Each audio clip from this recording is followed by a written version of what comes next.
Klik tombol berikut untuk mendapatkan update ilmu yang insya Allah bermanfaat.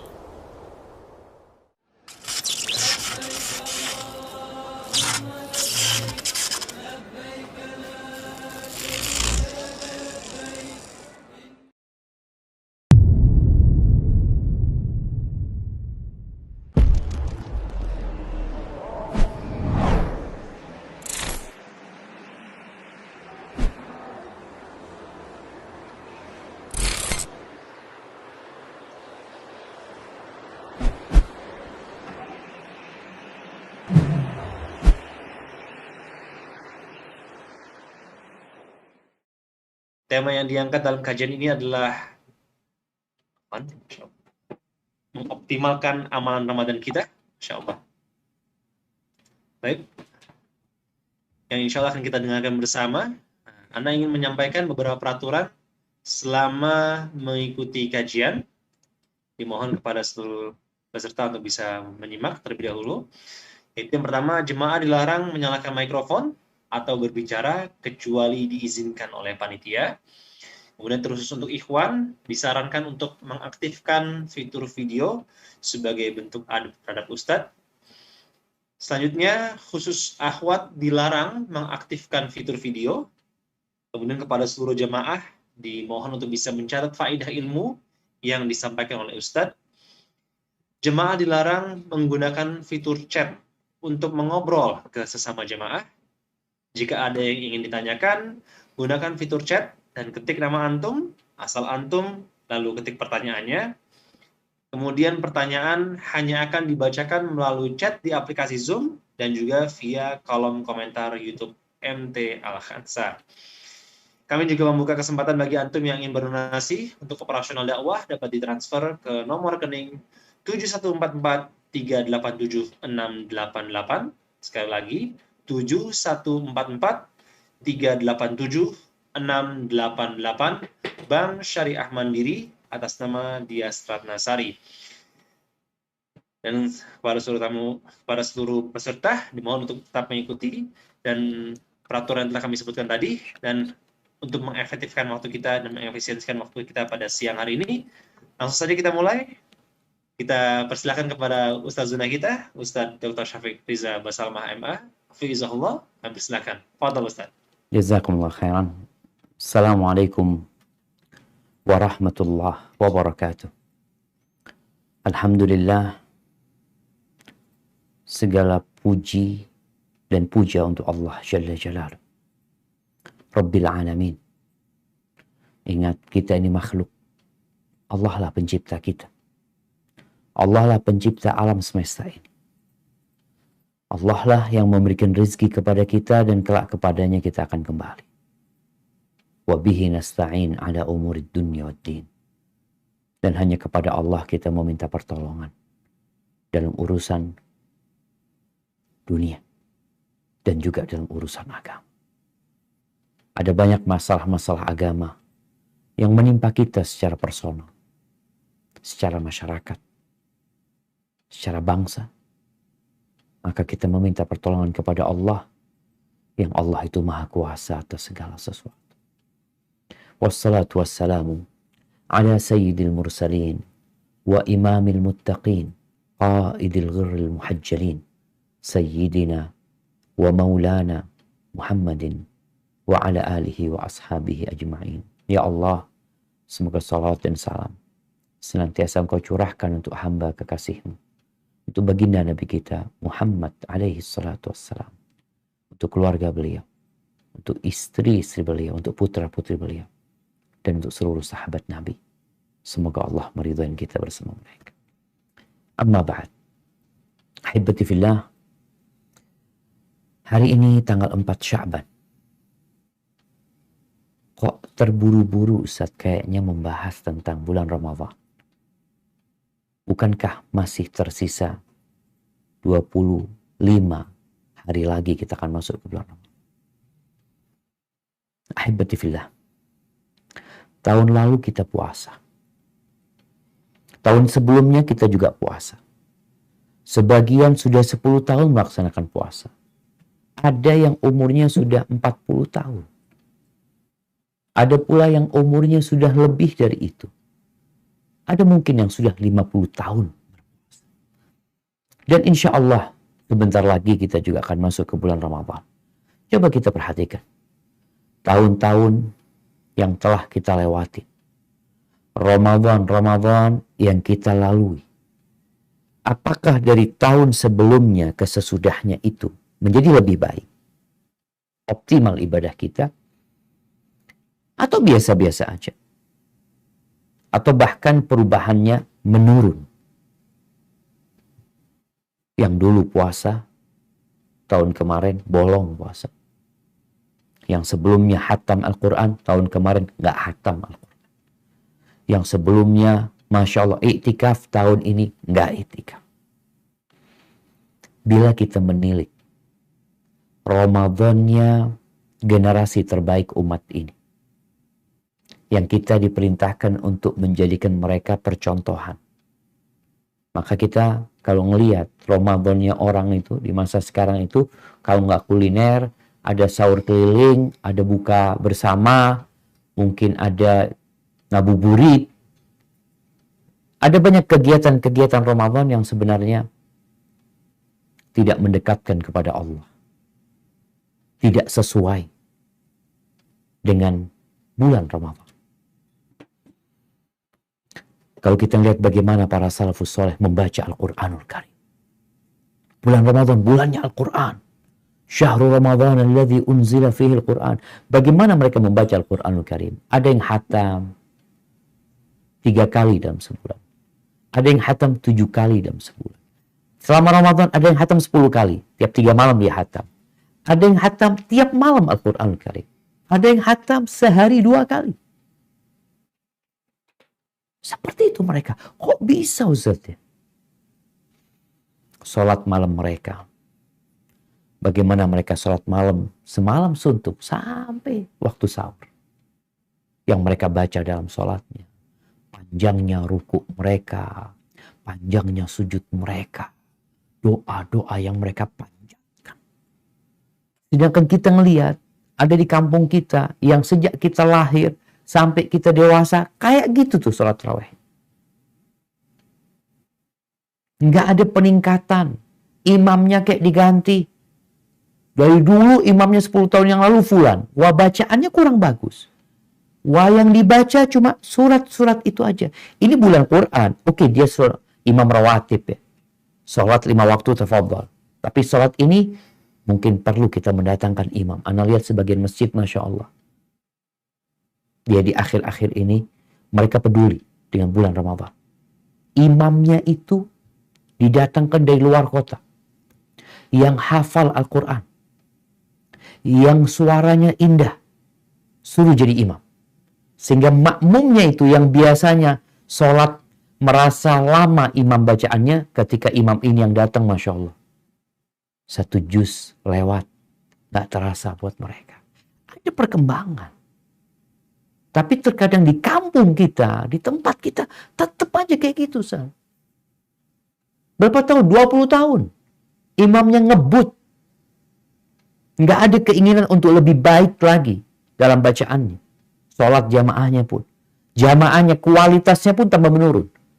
Ada jamaah-jamaah yang perlu dibiasakan. Kalau imamnya bacaannya panjang, nggak enak, wajar mereka. Ya Allah, imamnya gimana sih? Kita ingin yang bacaannya bagus. Bahkan Nabi SAW menyuruh, Zayyinul Qur'an Nabi aswatikum. Hiasi Al-Quran dengan suara kalian. Gimana di beberapa masjid, imamnya bacaannya kurang nyaman. Bagaimana dengan sedekah kita? Kalau kita membandingkan sedekah para salafus soleh, ya, Masya Allah. Bulan Ramadan jadi bulan sedekah. Kemudian iktikaf. Mereka fokus ibadah. Meninggalkan urusan dunia. Ngapain? Beribadah. Ahibati fillah. Kita semua tahu. Kita diciptakan di muka bumi ini bukan untuk bersenang-senang. Kita diciptakan untuk mengabdi kepada Allah Azza wa Jalla. Ya, COVID-19 yang sudah setahun lebih. Yang mungkin tahun lalu nggak ada iktikaf.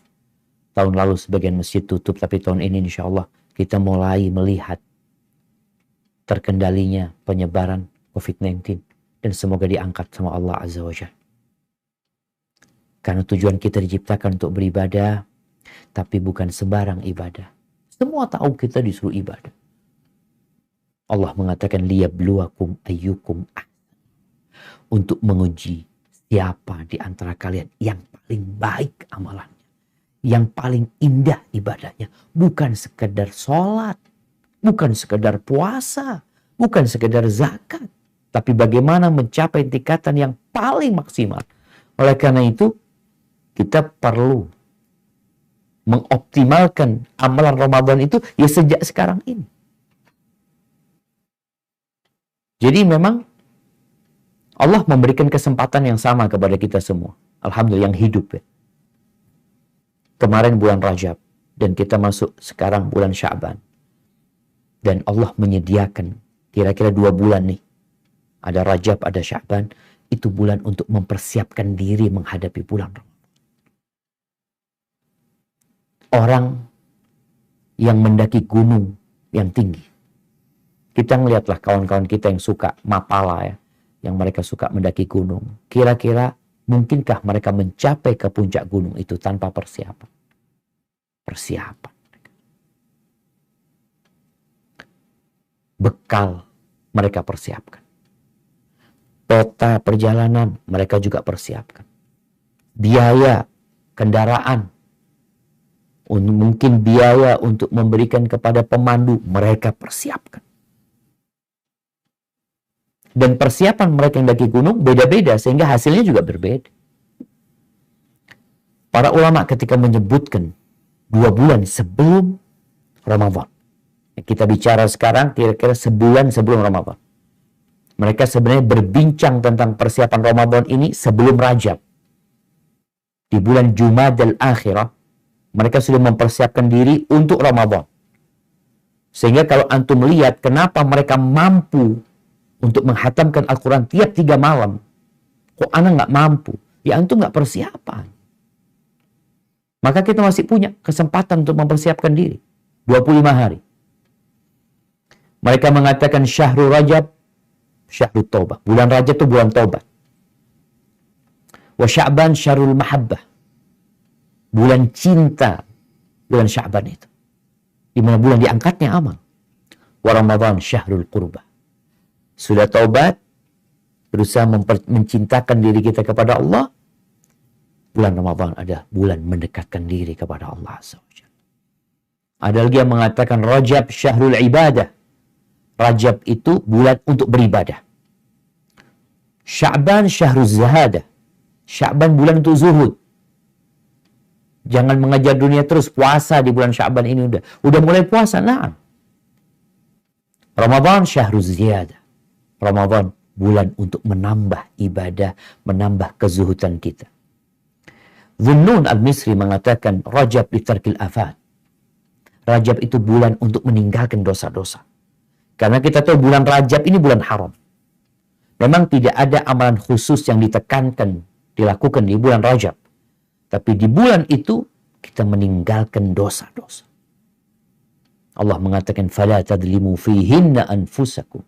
Kalian jangan menzalimi diri kalian di bulan-bulan haram itu. Salah satunya Rajab. Sya'ban listi'malit ta'at. Sya'ban ini bulan untuk memperbanyak ketaatan kepada Allah. Wa Ramadan lintidharil karamat. Ramadan kita nunggu karamahnya dari Allah. Orang kalau di Rajab meninggalkan dosa, di Sya'ban memperbanyak ketaatan, di Ramadan dia menunggu karamah. Faman lam yatrukil afat.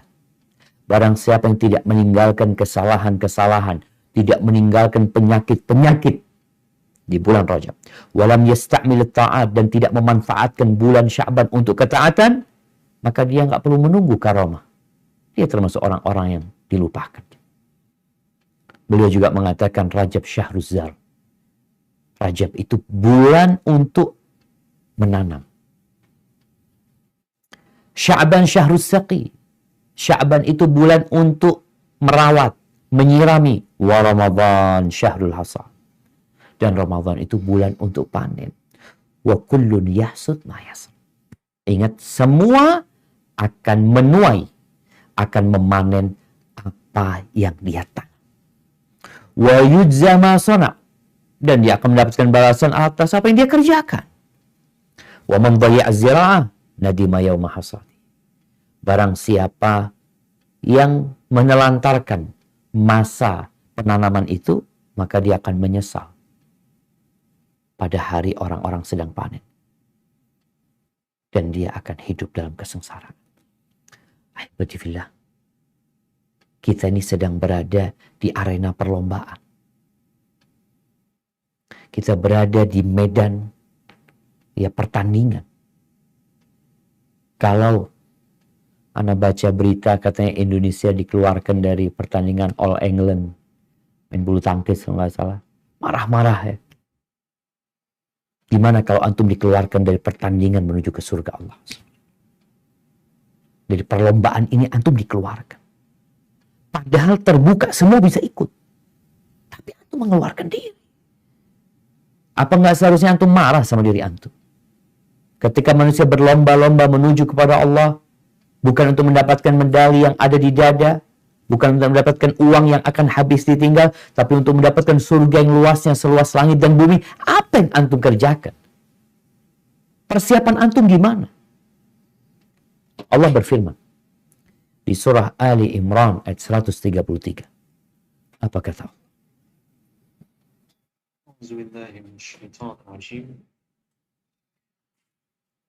وسارعوا إلى مغفرة من ربكم وجنة أرضها السماوات والأرض أعدت للمتقين. Dan bersegeralah kamu mencari ampunan dari Tuhanmu dan mendapatkan surga yang luasnya seluas langit dan bumi yang disediakan bagi orang-orang yang bertakwa. Barakallahu fikum. Kalau antum siap untuk berlomba-lomba meraih surga Allah dan ampunannya, kita mulai kiat-kiat dan langkah-langkahnya.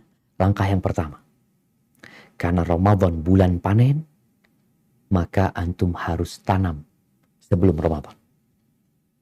Dikatakan tadi bulan Rajab sudah lewat, Ustaz. Alhamdulillah. Yang kemarin sudah tanam, alhamdulillah. Yang belum tanam, Ustaz, sekarang tanam. Tapi bagaimana cara menanam? Antum tanya sama petani. Antum tanya, gimana sih saya mau tanam? Saya punya bibit, bibitnya bagus. Tapi apakah bibit yang bagus bisa ditanam di semua tanah? Nggak bisa. Tanahnya harus dikondisikan. Makanya antum melihat petani itu sebelum menanam padi, apa yang mereka lakukan? Yang mereka lakukan membersihkan lahannya. Itu yang tanam padi. Orang-orang yang mau tanam sawit, apa yang mereka lakukan? Bersihkan lahannya. Jadi mengkondisikan lahan ini supaya benih yang akan kita tanam itu tumbuh. Terus apa tanah yang akan kita tanam ini, Ustaz? Lahannya ini apa yang harus dibersihkan? Yang harus kalau ada yang namanya padi itu, apa namanya yang pakai sapi itu jemaah? Dibajak, dibajak. Nah, Anda sampai lupa membajak itu karena udah nggak kelihatan lagi sapi yang membajak, yang ada mesin-mesin yang membajak. Dia dibajak. Sawah itu dibajak. Bahasa sininya namanya diberujul. Ya. Itu bagaimana supaya tanah jadi gembur. Kemudian nanti dibiarin, nggak langsung ditanam. Ya. Setelah itu diairin. Ini proses untuk menanam benih. Tanah untuk menanam benih itu jantung kita. Yang Nabi SAW mengatakan, kalau itu baik, semuanya jadi baik. Jadi kalau hatinya baik, mau nanam apa aja, tumbuh. Makanya kita harus perhatian dengan hati kita. Bagaimana membersihkan hati? Yang pertama dengan bertobat kepada Allah. Berapa bulan kita terus berbuat dosa? Sejak Ramadan tahun lalu, sebagian orang itu keluar Ramadan langsung dosanya. Karena dia berpikir, oh nanti Ramadan Allah menghapuskan dosa-dosa. Bayangin ya. Kalau yang namanya sawah itu tidak dibersihkan selama 9 bulan. Kira-kira kayak apa coba? Rumput ilalang tumbuh ya. Berkumpul yang bermanfaat dengan yang tidak bermanfaat. Kadangkala ya apa aja tumbuh di sana. Ada burung lewat. Ada kelelawar lewat membuang sesuatu, tumbuh di sana. Akhirnya ya, kaktus pun mungkin tumbuh di tempat itu. Maka kita perlu persiapan yang lebih panjang lagi untuk mempersiapkan lahan itu. Dengan cara bertaubat kepada Allah. Memperbanyak istighfar supaya lahannya dibersihkan. Meninggalkan dosa-dosa. Allah Azza wa Jalla berfirman di surat Al-Maidah ayat 74. Apa kata Allah?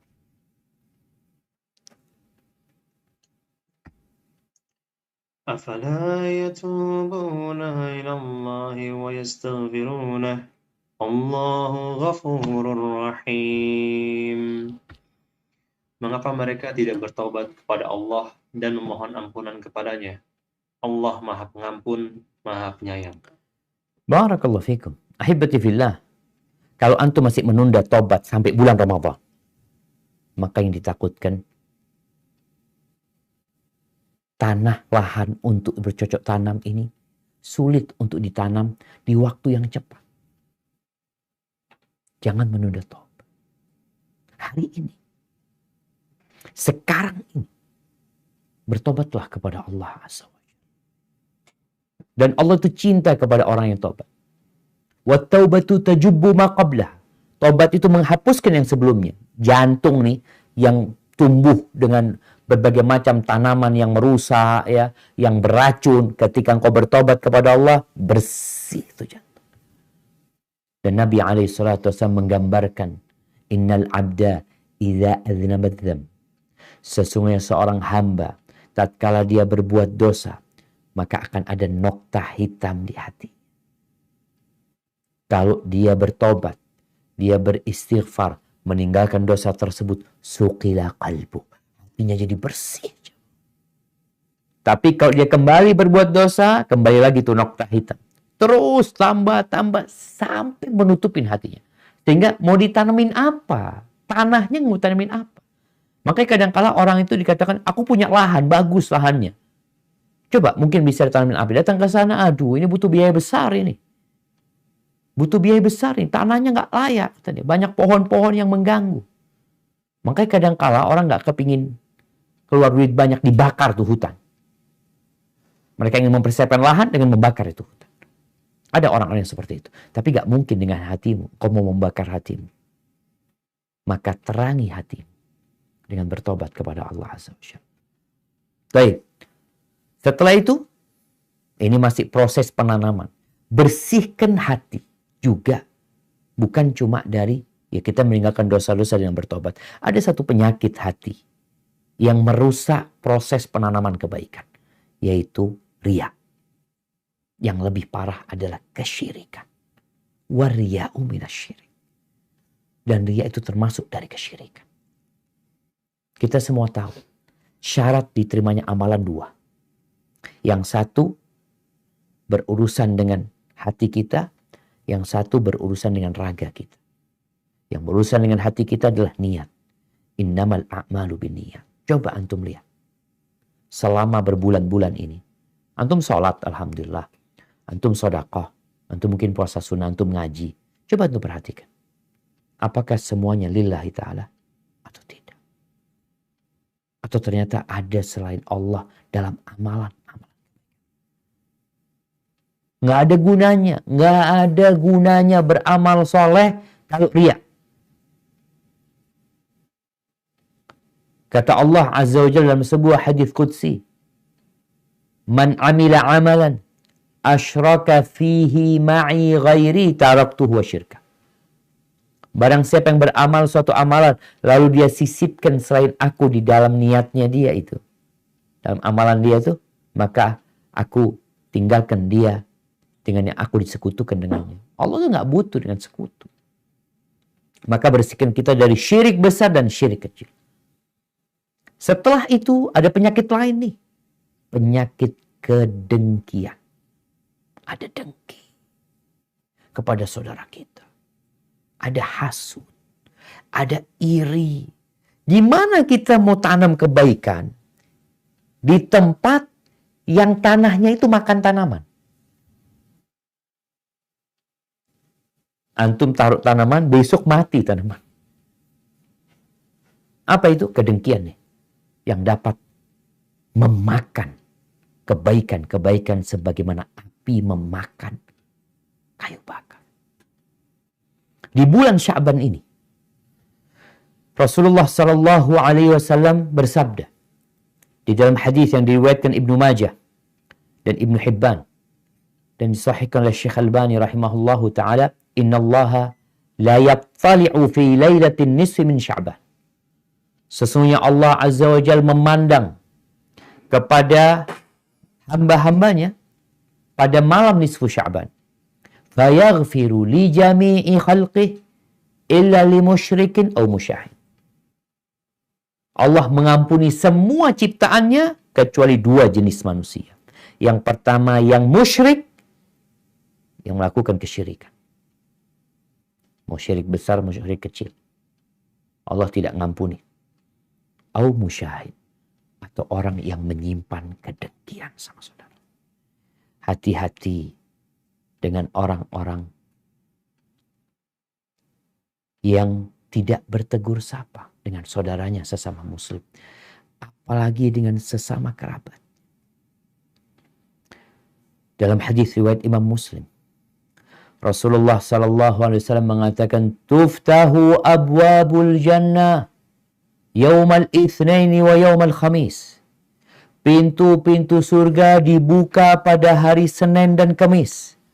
Fayughfaru likulli 'abdin la yusyriku billahi syai'a. Diampuni untuk setiap hamba yang tidak menyekutukan Allah dengan sesuatu apapun. Illa rajulan, kecuali seorang, kanat bainahu wa baina akhihi syahna, ada antara dia dan saudaranya kedengkian, ada dendam sama saudaranya. Fayuqalu anziru hadaini hatta yastaliha, untuk dua orang ini tunda pengampunan buat dia.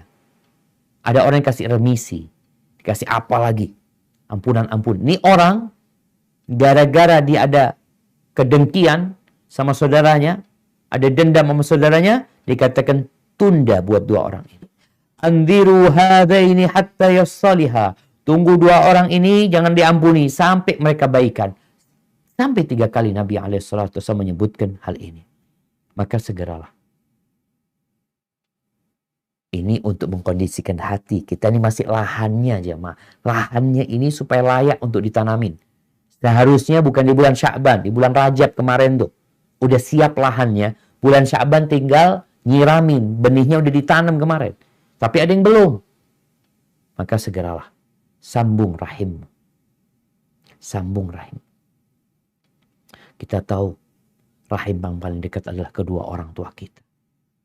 Kadangkala di bulan ini nanti akan banyak tebaran SMS, WA, minta maaf. Engkau minta maaf sama siapa? Sama seluruh penduduk Indonesia. Engkau kenal sama mereka. Mereka kenal sama dirimu. Engkau perlu meminta maaf secara khusus kepada kerabat. Kepada orang-orang yang memang kenal sama engkau. Yang mungkin engkau pernah menyimpan dendam sama dia. Mungkin dia pernah menyakitimu sehingga engkau tidak lupa dengan kesalahannya. Itu untuk mengkondisikan dan buat yang menyambung rahim. Jangan mengira yang disebut orang yang ahli silaturahim itu yang banyak kawannya, bukan. Siapa orang yang menyambung rahimnya? Yang menyambung hubungan kekerabatan sama kerabatnya, sama pamannya, sama sepupunya, sama keponakannya. Dan ada kondisi khusus buat orang yang menyambung rahim yang putus. Apa kata Nabi SAW dalam hadis riwayat Imam Bukhari?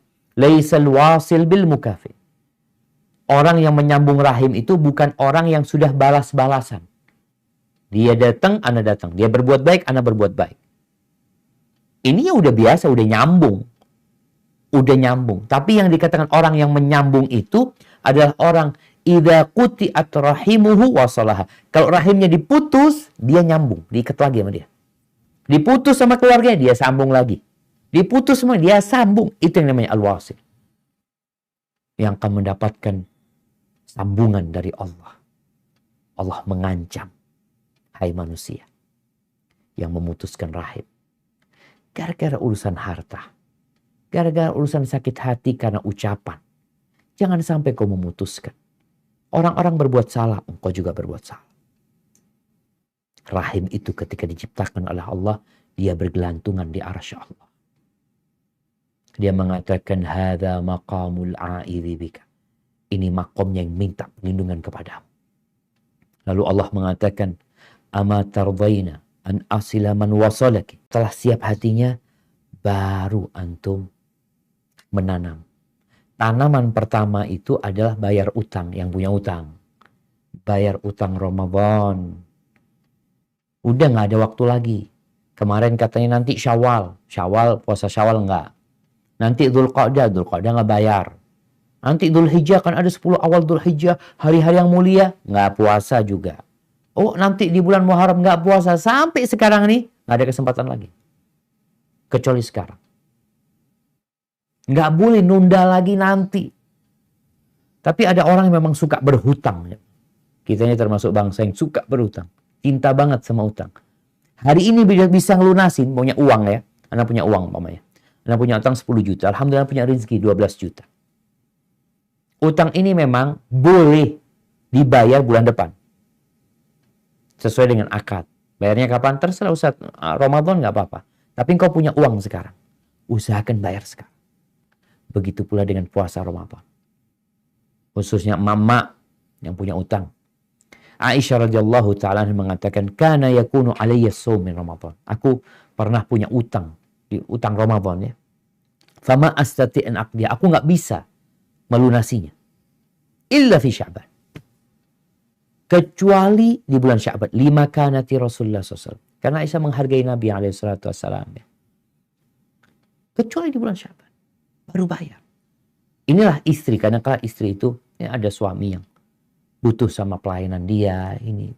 Tapi kalau udah masuk Sya'ban nggak ada lagi. Harus bayar. Harus diganti itu puasanya. Baik, setelah mengganti puasanya, apa yang perlu ditanam lagi? Ini nanamnya udah lewat, tapi nggak apa-apa kita tanam di bulan Sya'ban ini. Yang memang ini tetap menjadi bulan untuk menyiramin kebaikan-kebaikan yang sudah kita tanam di bulan Rajab. Yaitu memperbanyak puasa sunnah. Yang nggak punya utang jangan tenang. Oh, alhamdulillah Ustaz, ana udah selesai. Nah, sekarang engkau tanam nih. Engkau sirami puasa sunnah. Bagaimana ceritanya Usama bin Zaid, ceritanya Aisyah juga. Melihat Nabi SAW itu nggak pernah terlihat puasa lebih banyak, puasa sunnah lebih banyak daripada di bulan Sya'ban. Seakan-akan wa kana yasumu Sya'ban kullah. Seakan-akan puasa Sya'ban full. Padahal nggak pernah full beliau. Tapi seakan-akan dari banyaknya puasa sunnah di bulan Sya'ban, hampir full puasa beliau. Apa kata Usama bin Zaid? Dia menanyakan, ya Rasulullah, lam araka tasumu min syahrin minasyuhur ma tasumu min Sya'ban. Wahai Rasulullah, aku belum melihatmu berpuasa di bulan, di antara bulan-bulan itu seperti puasamu di bulan Sya'ban. Qala dzaka syahrun yaghfalun nasu an. Maka dia mengatakan itu bulan di mana manusia melalaikannya. Bulan Sya'ban. Bulan persiapan ini dilalaikan sama manusia. Baina Rajab wa Ramadan. Letaknya terjepit antara bulan Rajab dan bulan Ramadan. Wa huwa syahrun turfa'u fihi al-a'malu ila rabbil alamin. Itu bulan diangkatnya amalan menuju kepada Allah Rabbul Alamin. Fa uhibbu an yurfa'a amali wa ana shaim. Dan aku ingin diangkat amalanku dalam kondisi puasa. Subhanallah. Rawahu Ahmad. Kenapa beliau ingin diangkat amalannya dalam kondisi berpuasa? Amalan itu diangkat jamaah, ada yang tiap hari, ada yang harian, sehari 2 kali. Waktu subuh dan waktu asar, di mana malaikat berganti. Ada shift di antara malaikat, iya. Ada yang tiap pekanan, Senin sama Kamis. Ada yang tiap tahunan, yaitu di bulan Sya'ban. Ada yang sepanjang umur sekali ketika kita mati. Nabi ingin ketika diangkat amalannya dalam kondisi hidup itu, ada pahala puasa. Dalam kondisi puasa. Ada banyak amalan kan. Tapi kenapa beliau memilih memperbanyak amalan puasa? Karena puasa ini satu-satunya ibadah yang pahala penentuannya cuma Allah yang tahu. Kullu amal ibni Adam lahu illa siyam. Kecuali puasa, itu milikku kata Allah. Aku yang kasih pahala. Maka usahakan kita di bulan Sya'ban ini tiap hari diangkat nih amalan kita. Diangkat. terlihat ada puasa, hari ini puasa. Kalau bisa puasa Senin Kemis. Kalau bisa puasa Daud umpamanya. Kalau bisa puasa sehari, puasa 2 hari, berbuka, ahlan wa sahlan. Jadi bagaimana memperbanyak puasa Sya'ban. Karena bulan ini bulan diangkatnya amalan jamaah. Dan subhanallah, orang yang berpuasa di bulan Sya'ban, dia di bulan Ramadan insya Allah nggak akan, apa bahasa Indonesia, kemaruk jamaah. Kemaruk ini serakah. Nggak akan serakah untuk makan berbuka atau ketika sahur. Nggak ada. Buktikan. Kenapa kita ngelihat di bulan Ramadan itu orang sibuk dengan makanan? Karena baru pertama selama setahun dia itu nggak makan dari pagi sampai petang. Baru pertama. Sehingga kebayang dia ya, oh enaknya makan itu. Sehingga semuanya dimakan. Tapi kalau antum sudah persiapan puasa Sya'ban, dari nasihat ana, ya ini amalan Nabi SAW ya. Tapi banyak orang lalai. Usahakan di bulan Sya'ban kita punya puasa sunnah. Paling tidak antum puasa 3 hari. Pertengahan nanti. 13, 14, 15 boleh. Tapi paling tidak antum punya persiapan. Sehingga masuk Ramadan nggak kaget lagi. Antum melihat tuh orang biasa puasa sunnah. Kira-kira kalau berbuka apa dia? Apa seperti berbuka ketika Ramadan? Orang kalau puasa Ramadan itu mejanya penuh. Tapi kalau orang biasa puasa Senin Kemis, dia makan kurma, minum air, ke masjid. Selesai. Buat dia bukan sesuatu yang spesial makan itu. Biasa aja. Dan kita memang puasa itu ninggalin makan dan minum. Mengontrol syahwat kita. Bukan hanya di siang hari kita mengontrol, malam hari balas dendam. Ini karena orang-orang tidak punya persiapan. Jadi kaget dia. Makanya persiapkan. Engkau bersama keluargamu, anak-anakmu, sahur. Udah sahur nih. Sebelum Ramadan udah sahur. Jadi ada orang yang selama hidup baru sahur, ya awal Ramadan itu sahur. Sambil ngantuk-ngantuk, dia anaknya dibangunin, tidur lagi, ini itu. Tapi kalau udah biasakan di bulan Sya'ban, insya Allah Ramadan optimal nantinya.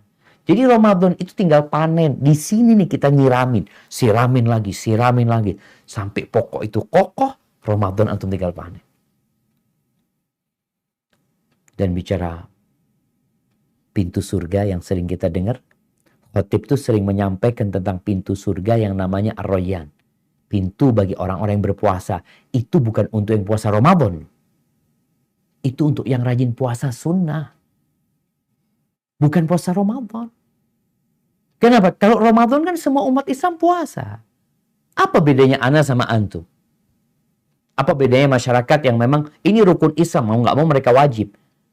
Terus apa kekhususan mereka? Inilah yang akan menaikkan dia menjadi orang-orang khusus yang masuk lewat pintu Rayyan ketika dia memperbanyak puasa sunnah. Tapi yang kedua, tanamannya baca Quran. Karena kita tahu bulan Ramadan nih Syahrul Quran. Dan muslim itu hidupnya senantiasa ya berinteraksi dengan Quran. Kenapa? Quran ini petunjuk jemaah. Inna hadzal Quran yahdi lillati hiya aqwam. Kenapa banyak orang tersesat dalam kehidupan mereka? Tersesat dalam muamalah mereka, dalam kehidupan keluarga mereka, kerja di pasar tersesat, kerja di kantoran tersesat, kerja di pemerintahan tersesat. Tidak mengikuti Al-Quranul Karim. Petunjuknya ditinggal. Di bulan Sya'ban, usahakan. Kalau antum tiap hari sudah baca Quran, kemarin alhamdulillah Ustaz, ana tiap hari baca 1 lembar Ustaz, alhamdulillah. Berarti sekarang ditambahin. Jadi berapa? 2 lembar. 3 lembar. Ana alhamdulillah Ustaz, biasa 1 juz sehari. Oh, tambahin sekarang. Sehingga ini yang namanya bulan untuk menyiramin. Yang kebaikan yang sudah ada itu ditambahin, disiramin, dibuat lebih indah lagi. Salamah bin Kuhail mengatakan, kana yuqal syahru Sya'ban syahrul qurra. Dikatakan dulu bulan Sya'ban itu bulannya orang-orang yang suka membaca Al-Quran Karim. Bulan Sya'ban. Bulan untuk menyiramin. Ramadan jangan ditanya lagi. Habib ibn Abi Thabit, idza dakhala Sya'ban qala hadza syahrul qurra. Mengatakan ini bulannya orang-orang yang rajin membaca Al-Qur'an Karim.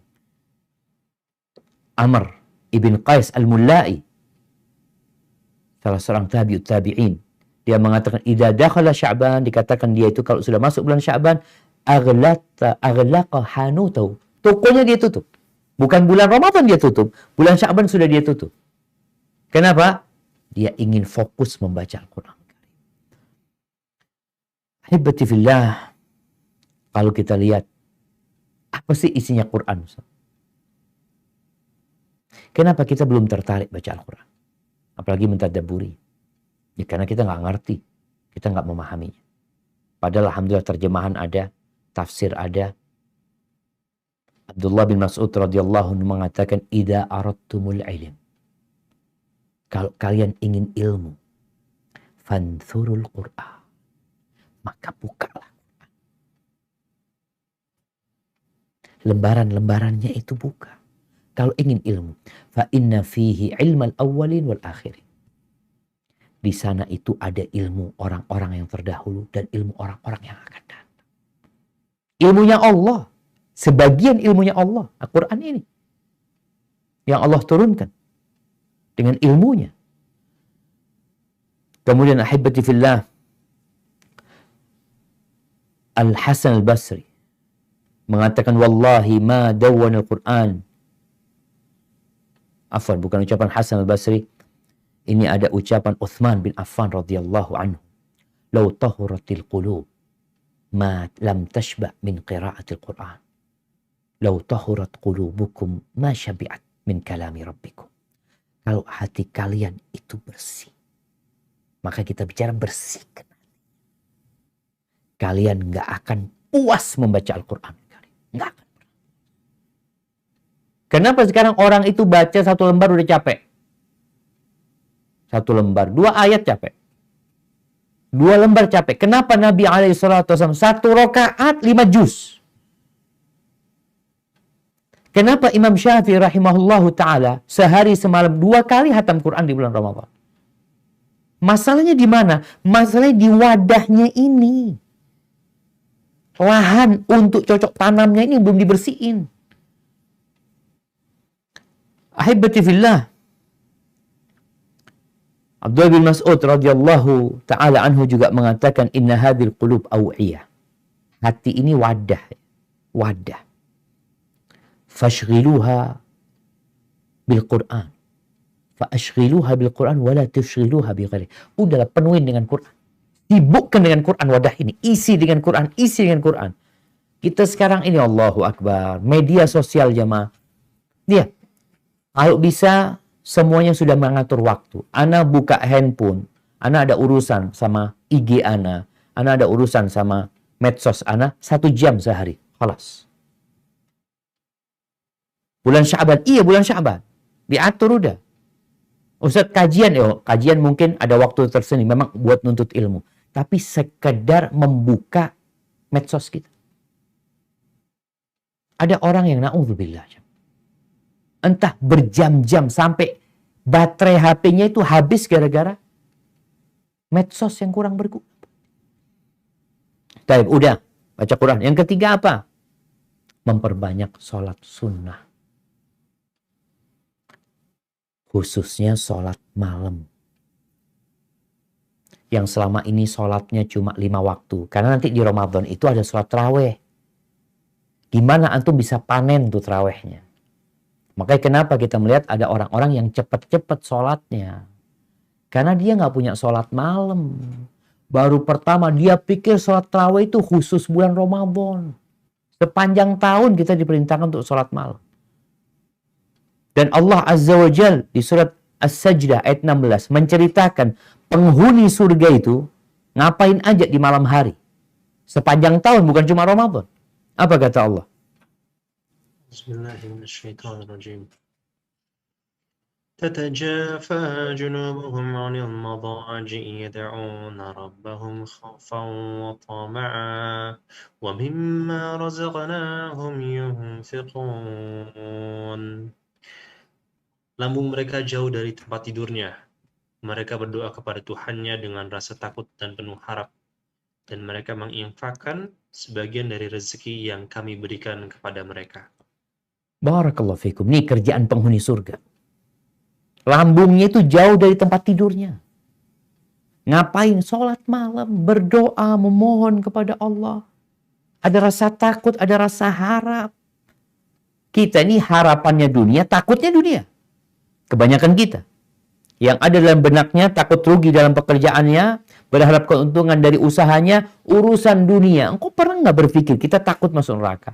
Kita berharap masuk surga. Dalam list perkara-perkara yang penting dalam hidupmu, ada di mana surga sama neraka? Penghuni surga itu tatajafa junubuhum anil. Bukan hanya di bulan Ramadan, tapi itu kebiasaan mereka. Makanya Anda mengajak di bulan Sya'ban ini, mulai kita kurangin tidurnya. Malam itu, ada sahur kan nanti. Mulai bangun. Usahakan sholat malam 3 rakaat. Bangun jam 2. Alhamdulillah punya alarm. Dibiasakan tuh. Kalau nggak bisa, sebelum tidur, mulai sholat witir. 3 rakaat, 5 rakaat, 7 rakaat, 9 rakaat, 11 rakaat. Sholat sudah. Dibiasakan. Mulai ini, hari ini Ana mau 3 rakaat. Alhamdulillah 3 rakaat sudah. Ana mungkin susah kalau malam hari. Usahakan. Kau mampu insya Allah. Kita hanya butuh pembiasaan. Kemudian di surat Adz-Dzariyat ayat 17-18. Apa kata Allah Azza wa Jalla?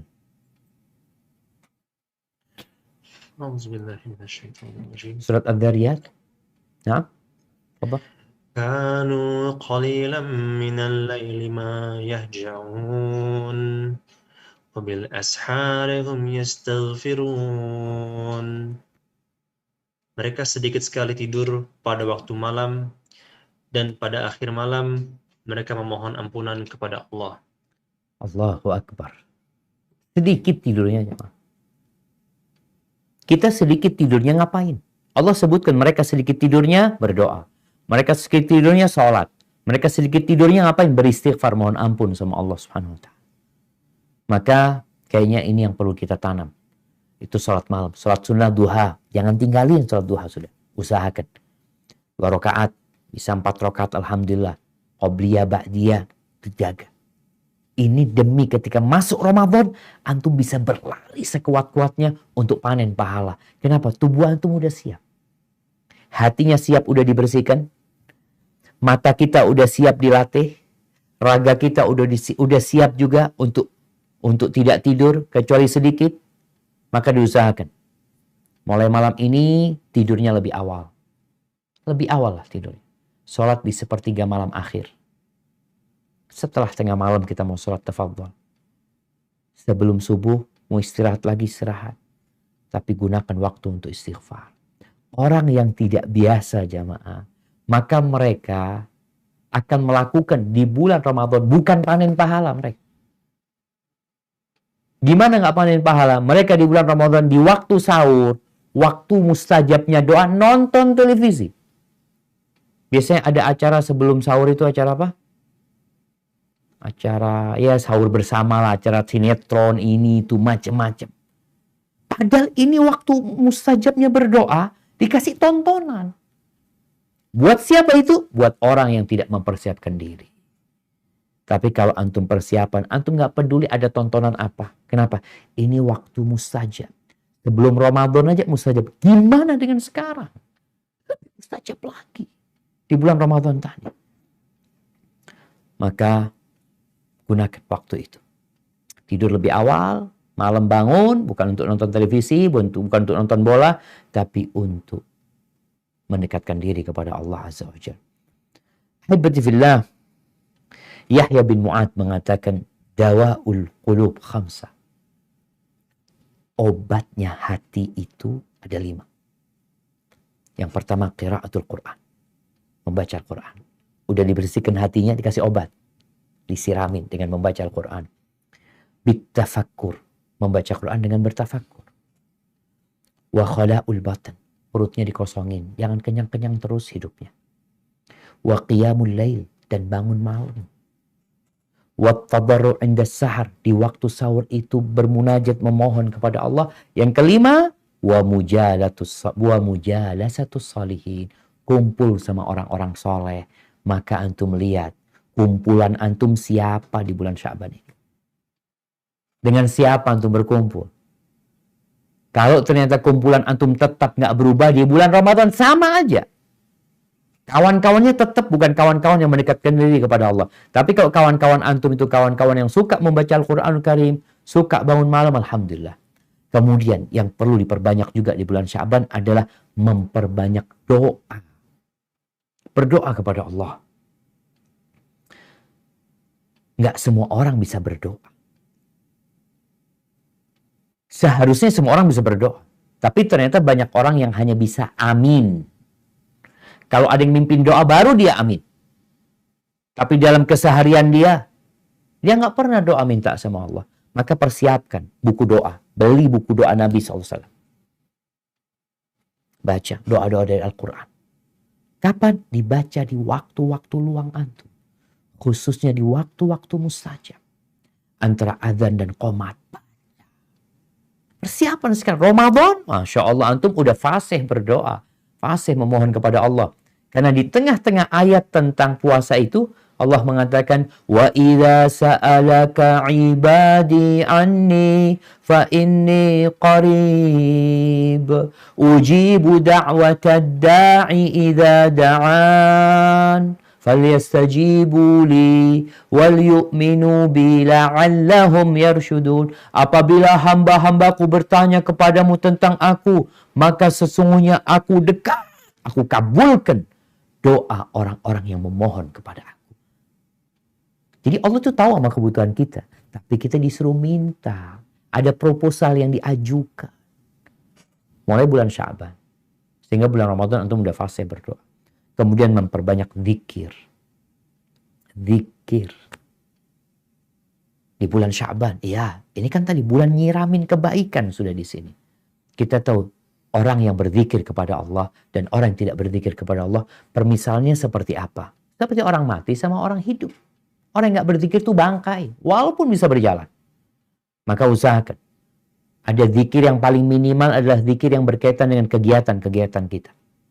Masuk rumah, keluar rumah, naik kendaraan, masuk ke toilet, keluar dari toilet, habis sholat, aduh pas turun hujan, ada angin yang bertiup, masuk masjid, keluar masjid, berangkat ke masjid. Ada doa-doa, zikir-zikir tadi dibaca. Dan usahakan kita punya zikir tambahan lah. Zikir pagi dan petang ya. Di situ ada la ilaha illallah wahdahu la syarikalah, lahul mulku wa lahul hamdu wa huwa ala kulli syai'in qadir. Dan usahakan juga antum punya iktikaf. Kapan? Di bulan Sya'ban. Kapan iktikafnya? Antara maghrib isya umpamanya. Nggak pulang sudah. Membiasakan diri di masjid. Karena ada orang yang nggak pernah ke masjid kecuali Jumatan. Sekarang usahakan antum. Sholat 5 waktu usahakan di masjid. Kalau bisa maghrib ke masjid, duduk sampai isya. Atau subuh, biasakan habis subuh. Kalau memang nggak ada kegiatan, duduk sampai matahari terbit. Atau besok hari Jumat. Yang nggak musafir, yang nggak dalam perjalanan. Usahakan datangnya lebih awal. Ini membiasakan diri untuk iktikaf. Karena nanti di Ramadan ada iktikaf 10 hari full. Kalau kita nggak punya persiapan, oh berat banget kita duduk di masjid. Ada orang yang 15 di masjid udah nggak bisa, nggak kuat. Tapi kalau dia membiasakan diri, insya Allah dia akan kuat. Maka usahakan. Zikir sambil iktikaf, sambil baca Quran. Kemudian setelah itu, ya mulai antum banyak sodakoh lah. Karena kadang-kala orang itu, nanti Ramadan aku akan sodakoh. Naam, Ramadan sodakoh. Aku Ramadan akan kasih buka bersama. Naam, nanti Ramadan. Sekarang dimulai. Mulainya sekarang. Artinya niat antum untuk berbagi makanan di bulan Ramadan ada. Tapi mulainya dari sekarang karena butuh pembiasaan. Kita tahu hadis Nabi SAW. Man fattara sa'iman kana lahu mithlu ajri. Barang siapa yang memberikan buka untuk orang yang berpuasa, dia akan dapat pahala seperti orang itu. Tanpa mengurangi pahala orang yang berpuasa. Nah, ini kesempatan. Mungkin banyak orang puasa sunnah ya. Kita kirim makanan. Nggak harus puasa sunnah. Kita bisa bagi makanan ke fakir miskin. Ini juga dalam rangka agar kecintaan kita kepada dunia itu agak luntur lah jemaah. Orang kalau nggak pernah sodako, dia akan terus mengumpulkan harta sampai dia bingung mau diapain. Berikan kepada fakir miskin. Bukankah Nabi SAW ajwadun nas, orang yang paling dermawan. Tapi kalau beliau masuk bulan Ramadan, beliau baca Al-Quran, tadarus sama Jibril, maka kedermawanan beliau seperti angin yang bertiup. Subhanallah. Dengan harta itu Nabi lepas tuh hartanya seperti angin. Maka usahakan kita punya mulai saat ini, mulai hari ini, besok Jumat. Bukan yang mau sedekah Jumat, tafadhol.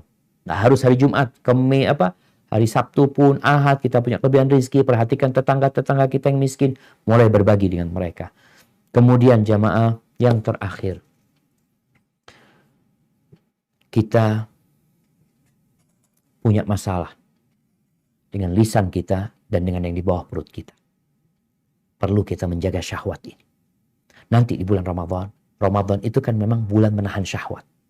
Dimana kalau dikatakan puasa itu ngapain sih Ustaz? Puasa itu menahan diri dari makan dan minum, dari segala pembatal puasa, dan menahan syahwat kita. Allah Azza wa Jalla berfirman di surat Al-Baqarah ayat 183. Apa kata Allah?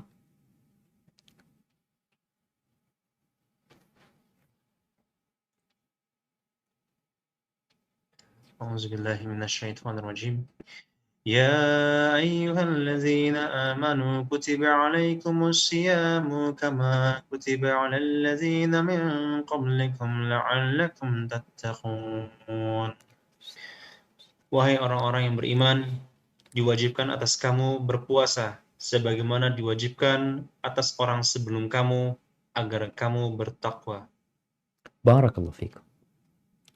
Jadi puasa ini bulan menuju kepada ketakwaan.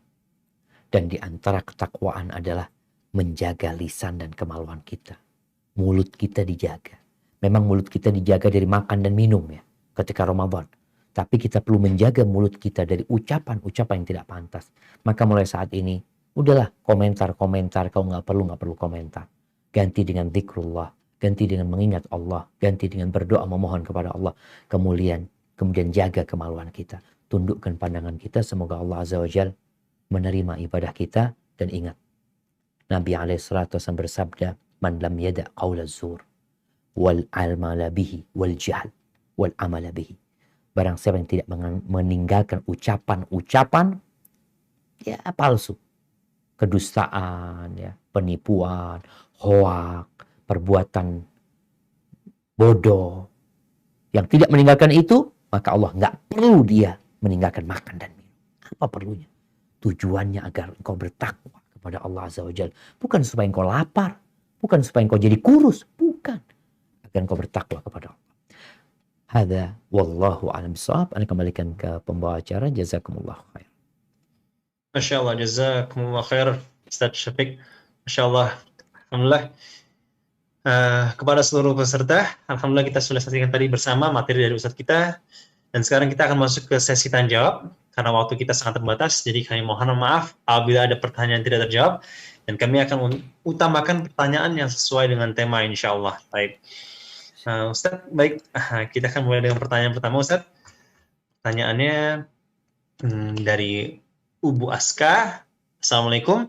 Waalaikumsalam warahmatullahi wabarakatuh. Ustaz, ada masalah yang selalu terjadi di awal Ramadan di keluarga. Orang tua meminta agar di awal Ramadan ditemani untuk puasa bareng. Namun suami tidak mengizinkan karena suami juga ingin mengawali puasa Ramadan bersama anak istrinya.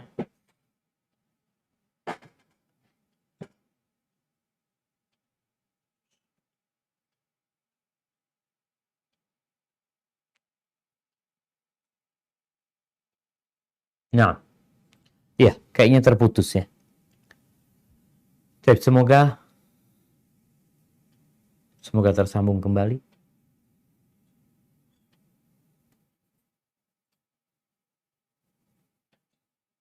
MC-nya putus. Baik, Ana mungkin bisa menangkap pesan dari pertanyaan tadi tentang orang tua yang menginginkan putrinya ditemanin berpuasa. Tapi suaminya juga ingin puasa bersama istrinya. Mana yang harus dilakukan? taat kepada suami. Taat patuh sama suami.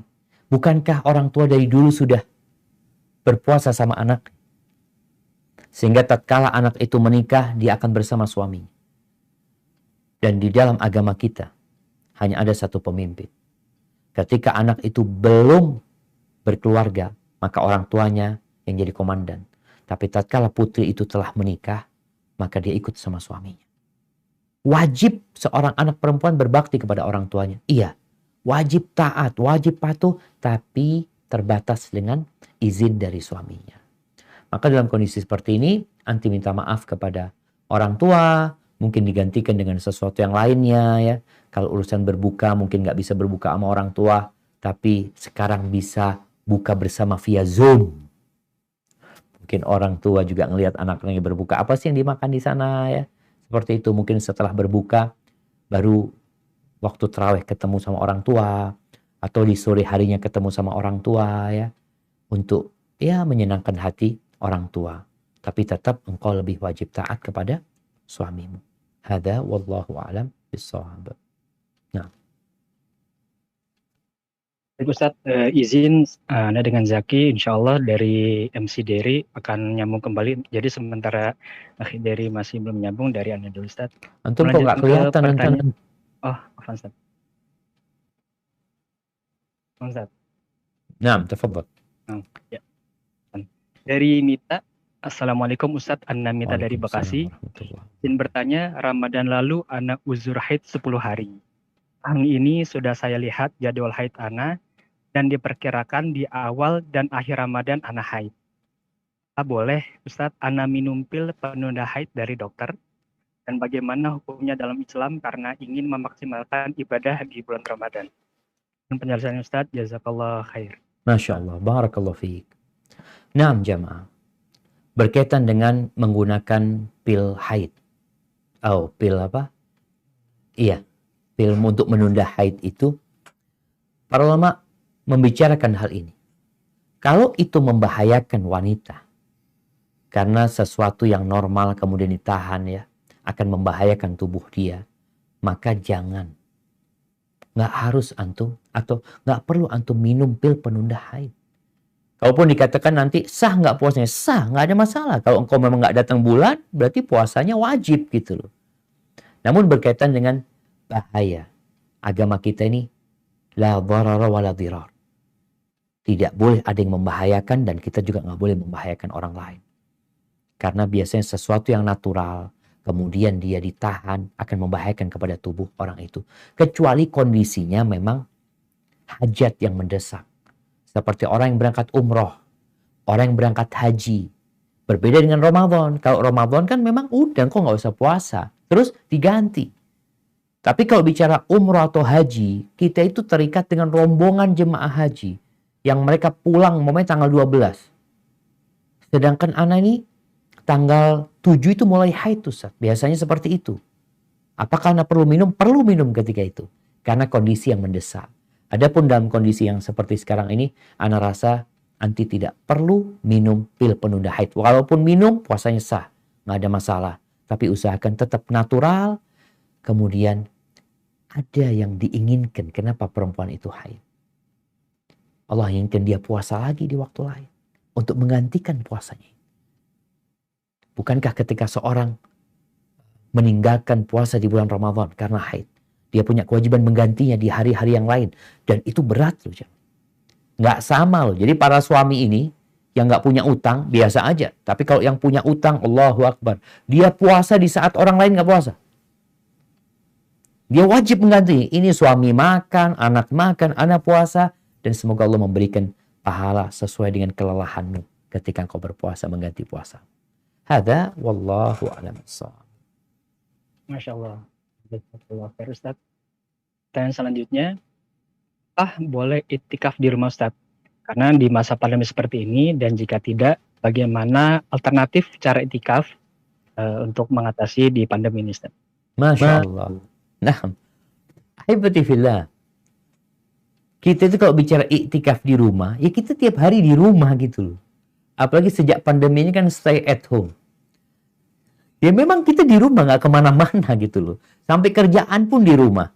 Sedangkan yang dimaksud iktikaf itu al-lubthu fil masjid. Iktikaf itu berdiam diri di masjid. Itu namanya iktikaf. Menahan tubuh kita di rumah Allah, tubuhnya ditahan, kemudian hati kita juga ditahan, difokuskan kepada Allah Azza wa Jalla. Itu iktikaf. Tapi kalau kondisinya memang nggak bisa ke masjid, Ustaz nggak bisa ke masjid, masjidnya tutup umpamanya. Ya udah, kita beribadah di rumah, fokus ibadah di rumah. Amalan-amalan iktikaf di masjid kita tarik ke rumah, tapi tidak dikatakan kita iktikaf. Kita fokus ibadah di rumah, bukan iktikaf. Dan kalau kita bicara pandemi seperti sekarang ini, mungkin hukumnya itu berbeda dari satu tempat ke tempat lainnya. Mungkin ada beberapa tempat yang masih lockdown ya, yang masih ada pembatasan. Apa sekarang pembatasan skala kecil, skala besar, apa PSBB, macam-macam istilahnya. Yang jelas kalau di daerah itu memang masjidnya tutup dan kita tidak bisa ke masjid, maka silahkan di rumah. Tapi kalau masjidnya udah buka dan kondisinya aman, nyaman, kita lihat di masjid itu orang-orang menjaga protokol kesehatan, ya silahkan iktikaf di masjid. Tapi kalau khawatir, berarti nggak perlu iktikaf. Fokus ibadah di rumah. Tapi juga mengkondisikan, rumahnya dikondisikan. Mau malam hari, ya udah bikin, makanya adanya musola di rumah itu bagus. Ada tempat ibadah di rumah, sholat keluarga di sana, terus kondisinya itu nggak ada kasur, nggak ada ini itu. Soalnya kadang-kala kita ke masjid, masjid tuh kayak rumah sudah. Kasur di mana-mana. Jadi kita yang ingin fokus ibadah akhirnya juga ingin tidur. Karena melihat banyaknya kasur di masjid. Usahakan tempatnya itu dikondisikan. Yang di rumah ya. Kasur, bantal apa disingkirkan, ya udah karpet aja umpamanya. Di situ ada tempat Quran ya. Di situ mungkin ada air yang diperlukan. Bapaknya itikaf, bukan itikaf, bapaknya ibadah di pojokan sana, anaknya di sini, istrinya di mana. Insya Allah dengan cara seperti itu kita bisa maksimal ya untuk meraih atau panen pahala di bulan Ramadan. Barakallahu fikum. Baik Ustaz, mungkin menyambung yang tadi Ustaz. Kalau misalnya mereka juga sholat fardunya di rumah bagaimana Ustaz? Dikarenakan masih khawatir COVID Ustaz. Iya, yaitu kalau bicara tergantung kondisi. Sekali lagi tergantung kondisi. Jadi kadang-kala kita ini ketika dapat satu fatwa, kemudian fatwa ini kita gunakan untuk seluruh negeri, untuk seluruh orang, biasanya nggak tepat.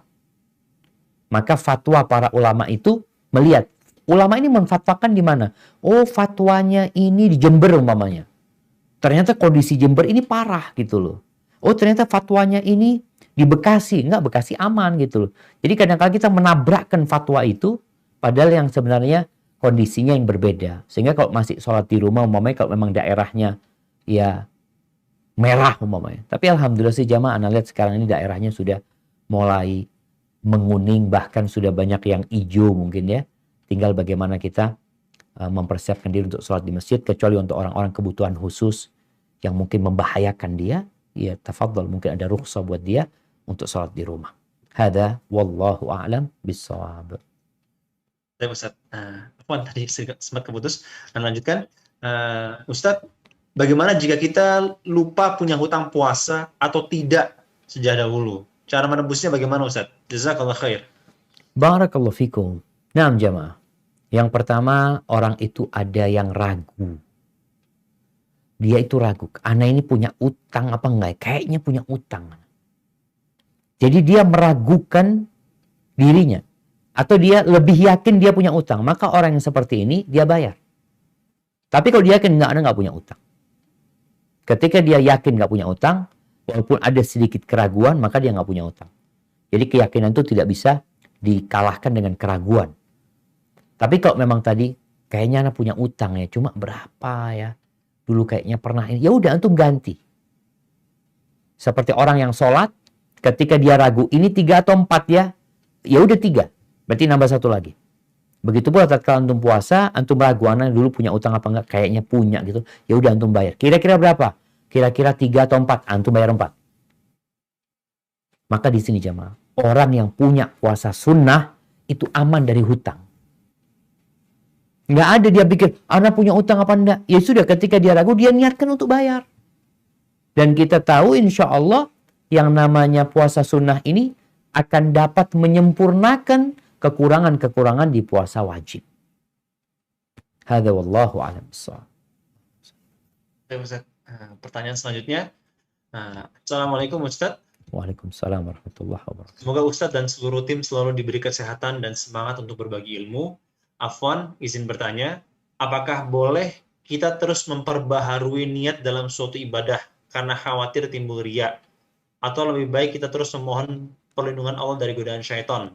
Karena khawatir ketika sedang beribadah, digoda riya, tapi kita terus menolak, tapi khawatirnya itu jadi riya, Ustaz. Jazakallah khairan, Ustaz. Barakallahu fikum. Naam, barakallahu fikum. Ahibati fillah. Kalau bicara riya ini bisa jadi di awal. Orang dari awal niatnya riya. Artinya dari awal dia ibadah, ya ingin dipuji orang. Ya udah ibadahnya nggak sah. Tapi ada orang yang lillahi ta'ala, tapi di tengah-tengah datang tuh bisikan untuk riya. Disinilah yang diperlukan perjuangan. Kalau di awal tadi ya kita seharusnya sudah memang niatnya riya, antum nggak akan pahala apa-apa. Tapi kalau kita ikhlas kemudian di tengah-tengah riya, ini yang perlu diperjuangkan. Kalau kemudian selesai ibadah, baru riyanya kita, itu tidak mempengaruhi ibadah tadi, tapi bicara dengan pahala dia dari ibadah yang dia kerjakan. Apakah penting memperbaharui niat? Niat itu dijaga. Bukan akan lihat lillahi ta'ala. Niat itu amalan hati. Kenapa untuk ibadah? Maka dalam rangka menjaga ibadah kita ini, Nabi SAW mengajarkan doa sama kita. Niat tetap dijaga. Tapi kadangkala ya manusia lemah terhadap godaan-godaan itu. Nabi mengajarkan sebuah doa. Allahumma inni a'udzubika an usyrika bika wa ana a'lamu. Wa astaghfiruka lima la a'lamu. Ya Allah, aku memohon kepadamu. Aku berlindung kepadamu dari melakukan kesyirikan. Berlindung dari melakukan kesyirikan yang aku sadari. Dan aku memohon ampun atas kesyirikan yang aku lakukan tanpa aku sadari. Ini ada riya-riya yang tidak kita sadari. Maka buat kita selalu berdoa dan memperbaiki niat kita. Terus diperbaiki. Terus datang lagi pikiran macam-macam. Dibantah lagi. Ana lillah, apa gunanya kalau ana ingin dipuji sama orang? Apa manfaatnya kalau ana ingin disanjung sama orang? Apa manfaatnya kalau banyak pengikutnya? Apa manfaatnya kalau banyak pendengarnya? Buat dia. Terus dia latih hatinya untuk bergantung sama Allah dan meniatkan semuanya lillahi ta'ala. Hadza wallahu a'lam bissawab. Assalamualaikum Ustaz. Semoga Ustaz dan seluruh tim selalu berada dalam lindungan rahmat Allah. Afwan izin bertanya, apakah boleh melakukan puasa Daud terbatas untuk waktu tertentu saja? Misalnya hanya untuk bulan Sya'ban saja. Jazakallahu khairan Ustaz. Barakallahu fikum. Barakallahu fikum. Naam jemaah, sejatinya kita tuh bebas mau puasa seperti apa selama sesuai dengan yang dianjurkan Nabi SAW. Kita mau puasa Daud di bulan Sya'ban aja boleh. Kita mau puasa Daud di bulan Syawal aja boleh. Anak kok kepingin puasa bulan ini ya, ingin memperbanyak, anak punya hajat sama Allah, mau puasa Daud silahkan. Jadi anjuran untuk berpuasa itu yang pertama, kalau bisa kita puasa itu dalam sebulan 1 hari. Kalau bisa lebih 3 hari. Kalau bisa lebih Senin Kamis. Kalau bisa lebih paling maksimal puasa Daud. Dalam sebulan itu usahakan paling nggak kita puasa yang paling maksimal puasa Daud. Itu yang paling maksimal. Kalau ternyata kita nggak sepanjang hidup Ustaz, ya nggak apa-apa. Kalau itu kemampuanmu. Tapi ingat, sebaik-baiknya amalan adalah yang berkesinambungan walaupun sedikit. Contohnya gini. Ana di Sya'ban Ustaz, ana biasa puasa Senin Kamis Ustaz. Tapi di Sya'ban ana ganti. Jadi puasa Daud, nggak apa-apa. Kenapa? Karena kan bulan diangkatnya amal Ustaz. Ana kepingin lebih lagi. Silahkan. Nanti di bulan Sya'ban balik lagi Senin Kamis umpamanya. Nggak ada masalah. Tapi yang jelas, jangan pernah berhenti puasa dalam sebulan. Usahakan selalu berpuasa. Hadza wallahu a'lam bissawab. Baik Ustaz, ke pertanyaan selanjutnya. Assalamualaikum warahmatullahi wabarakatuh. Pak Ustadz izin bertanya, bagaimana kalau orang di bulan Ramadan waktunya hanya sia-sia saja, malam hanya kumpul-kumpul dengan hal yang tidak manfaat, dan siang hanya tidur, tidak mengaji, dan tidak mengerjakan sholat-sholat sunnah. Bagaimana cara menasihnya Pak Ustadz? Terlebih lagi kalau misalnya mereka itu main game. Gamenya itu mungkin ada unsur sihir dan lain sebagainya. Apakah membuat orang ini keluar dari Islam, Ustadz, karena main game tersebut? Padahal mereka bilang, enggak kok, saya nggak percaya gitu-gituan. Jazakallah khair, Ustadz. Barakallahu fikum. Nah, jamaah rahimakumullah. Berkaitan dengan Ramadan, bulan panen, ada orang yang nggak panen. Orang lagi panen, bawa keranjang besar-besar ya, ada yang bawa truk. Ramadan itu ada orang yang panennya pakai truk. Jadi hasil panennya banyak kali. Ada yang pakai keranjang, ada yang pakai motor. Ada yang nggak bawa keranjang. Dia bawa apa? Bawa handphone. Orang panen pahala dia cuma pegang handphone aja, bermain. Rasulullah SAW mengatakan, syaqiyun abdun adraka Ramadan thumman salakha minhu falam yughfar. Sengsara seorang hamba, celaka seorang hamba yang dia dikasih kesempatan sama Allah untuk hidup di bulan Ramadan. Allah berikan kepada dia umur untuk hadir di bulan yang penuh dengan kemuliaan. Selesai Ramadan, tidak diampuni dosa-dosanya. Tetap dosanya. Gimana nggak celaka jemaah? Kalau ada baju yang dimasukkan ke mesin cuci yang paling hebat, dikasih deterjen paling hebat, keluar tetap nodanya kotor. Engkau itu gimana sih? Ada apa sih? Maka buat teman-teman, ya bagaimana kita memberikan nasihat kepada mereka? Ya dari sekarang sebenarnya. Dari bulan Rajab kemarin. Ya udah lewat bulan Rajab. Sekarang bulan Sya'ban nih. Sampaikan kepada mereka persiapan. Udah. Antum punya kawan-kawan, ya antum punya permainan. Dikurangin semuanya. Ini bulan bercocok tanam dan bulan menanam juga. Menanam dan bulan untuk menyiramin sekarang. Bagaimana tadi diganti dengan Al-Quran, diganti dengan kajian. Bertahap nih. Masih ada waktu nih. 25 hari. Hari ini gimana? Sejam aja main gamenya, ya ditahan. Terus sampai Ramadan kok bisa ditinggalkan. Kemudian bicara dengan game yang macam-macam itu, ya kita harus tahu. Game itu ada yang bermanfaat. Anda tidak katakan semua game itu nggak bermanfaat. Ada game-game pendidikan, ada game-game yang membuat orang itu semakin bertakwa kepada Allah, ada teka-teki yang harus dia jawab, pertanyaan tentang agama, tapi ada game-game yang kurang bermanfaat. Tadi mungkin, ya game ada yang sihir, ada game yang ada perempuannya, ada macam-macam, maka nasihatnya tinggalkan semua itu agar engkau bertakwa kepada Allah di bulan diturunkannya Al-Quran Karim. Hadza wallahu a'lam bishawab. Baik Ustaz, pertanyaan selanjutnya. Assalamualaikum warahmatullahi wabarakatuh. Ustaz, izin bertanya, bagaimana caranya membantah syubhat tentang puasa nisfu Sya'ban, di mana keluarga besar Anda masih banyak melaksanakannya, karena keluarga besar Anda masih belum mengenal sunnah. Mohon penjelasannya Ustaz. Jazakallah khairan, barakallahu fiik. Nah, barakallahu fikum. Ahibati fillah, berkaitan dengan bulan Sya'ban, kita tahu keutamaannya. Dengan malam nisfu Sya'ban, ada banyak keutamaan-keutamaan dalam hadis-hadis yang tidak sahih. Tapi yang jelas, ada ulama mensahihkan hadis tadi, Allah mengampuni di malam nisfu Sya'ban semua hamba-hambanya kecuali yang musyrik dan menyimpan kedengkian serta dendam kepada saudaranya. Namun tidak ada amalan khusus. Ada yang mengatakan bulan malam nisfu Sya'ban itu malam penentuan takdir. Malam penentuan takdir itu Lailatul Qadar. Makanya kadang-kadang kita melihat orang sibuk dengan nisfu Sya'ban, Lailatul Qadar nggak ngapa-ngapain. Yang sunnah, yang Nabi mengagungkan nggak ngapa-ngapain, yang Nabi nggak ngapa-ngapain, sibuk ngapa-ngapain dia. Ini yang perlu difahamkan kepada umat. Coba dilihat lagi. Nabi ngapain di malam nisfu Sya'ban? Lihat hadisnya. Apakah benar atau tidak? Kalau nggak benar, ya sudahlah. Kita tinggalin. Tinggal bagaimana sekarang keluarga kita. Sampaikan kepada keluarga tentang keutamaan Lailatul Qadar. Lalu sampaikan juga. Ada pun berkaitan dengan nisfu Sya'ban. Nih ada yang sahih seperti ini.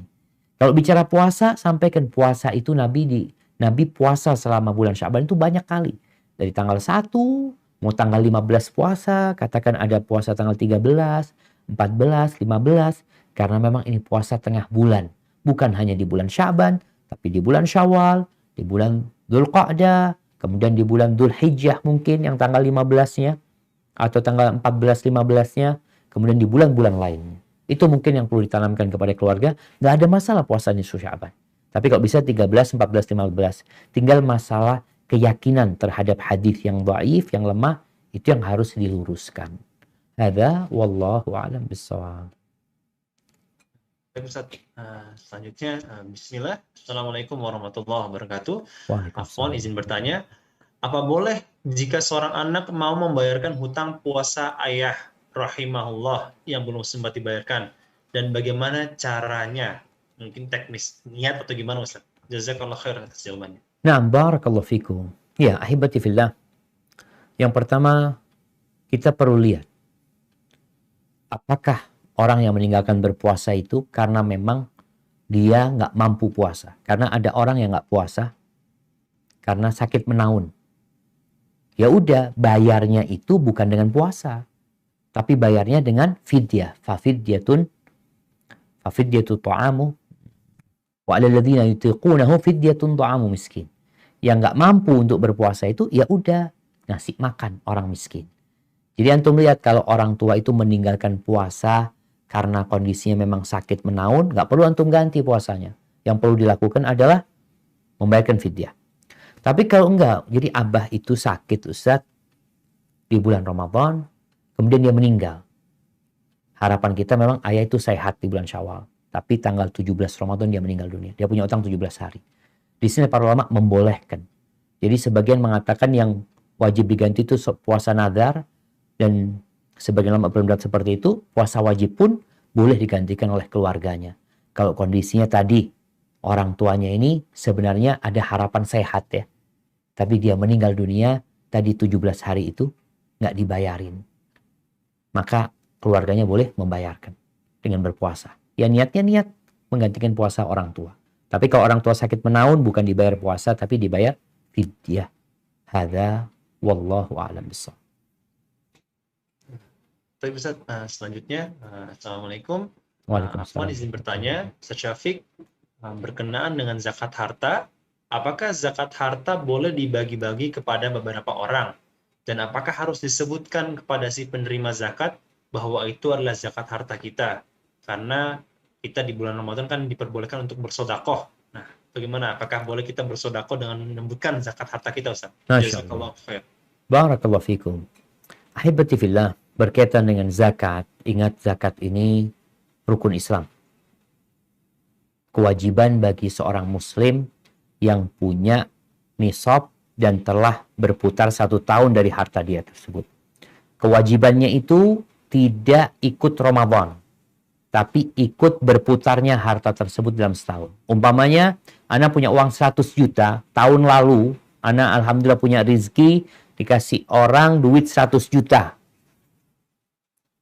Bulan Sya'ban. Maka mengeluarkan zakatnya setelah setahun bulan Sya'ban. Nggak boleh nunggu bulan Ramadan. Tapi tepat ketika sampai waktunya dia keluarkan. Adapun pertanyaan, apakah boleh kita menyebutkan zakat kita? Ingat, zakat ini dahulunya diambil oleh pemerintah. Jadi memang sebutkan, ini zakatku. Para sahabat datang mengatakan, iya Rasul zakatku. Sampaikan ini zakatnya dia. Maka biasanya Nabi SAW, kalau dapat zakatnya orang, ada orang diambil zakatnya atau dia ngantar zakatnya, Nabi mengatakan, Allahumma salli ala ali Abi Aufa. Ini keluarganya Abu Aufa yang ngirim zakatnya, Nabi mendoakan mereka. Jadi zakat ini perlu disebutkan ketika kita menyalurkannya, memang baik itu ke lembaga atau ke negara ya. Karena apa? Karena tempat menyalurkan zakat ini khusus. Ada 8 golongan. Karena kalau kita nggak nyebutin, takut dibangun-bangun masjid nantinya. Kita kirim duit nih ke satu lembaga, nggak ngomong nih.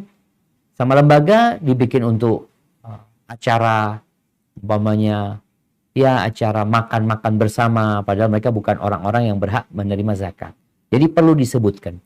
Tapi kalau kita menyerahkan kepada orang yang kita tahu dia itu berhak, ya udah nggak usah sebutin. Kita tahu nih orang berhak menerima zakat, ya udah kasihkan. Kita mau nyebutin pun nggak masalah sebenarnya. Kemudian jamaah, berkaitan dengan zakat ini, ketahuilah ada perbedaan tempat menyalurkan. Kalau sodakoh lebih umum lagi. Zakat yang kita berikan kepada orang-orang ini harus sesuai ketentuannya. 2,5%, kalau lebih itu jadi sodakoh nantinya buat mereka. Kemudian apa pertanyaannya satu lagi? Kok lupa? Kalau misalnya, apakah kan lagi bulan Ramadan itu merupakan zakat Dan boleh nggak kalau misalnya zakat kita dibagi ke beberapa orang? Iya, siap itu tadi. Nah, apakah zakat itu boleh dibagi ke beberapa orang ya? Boleh. Kalau bisa ke 8 golongan kasih. Umpamanya kita punya uang 100 juta zakat kita udah bagi-bagi. Kalau ternyata enggak Ustaz, enggak ada Ustaz. Yang ada di tempat anak cuma orang-orang fakir miskin Ustaz. Jihad fisabilillah enggak ada kata dia. Ya udah duit itu boleh. Zakat ini ingat boleh diberikan kepada satu orang untuk memenuhi kebutuhan dia setahun. Boleh. Wah ini orang, karena ini kan zakat tahunan memang. Ini orang miskin Ustaz. Dia udah nggak bisa kerja, janda tua ini itu. Dia sebulan tuh butuh 1 juta. Udah kita kasih 12 juta buat dia. Boleh. Untuk kebutuhan dia setahun. Tinggal bagaimana supaya orang itu nggak boros, dititipin ke siapa, ini zakat buat fulan ya. Jadi berikan kepada fulan itu haknya dia. Mungkin seperti itu. Jadi nggak ada masalah kita berikan ke beberapa orang atau ke satu orang zakat kita berikan. Hadza wallahu a'lam bissawab. Baik Ustaz, selanjutnya Assalamualaikum warahmatullahi wabarakatuh. Afwan Ustaz, izin bertanya, andaikan kita bayar hutang puasa wajib di saat Senin atau Kamis, apakah kita dapat pahala 2 kali Ustaz? Pahala puasa wajib dan pahala puasa sunnah. Syukran Ustaz. Barakallahu fikum.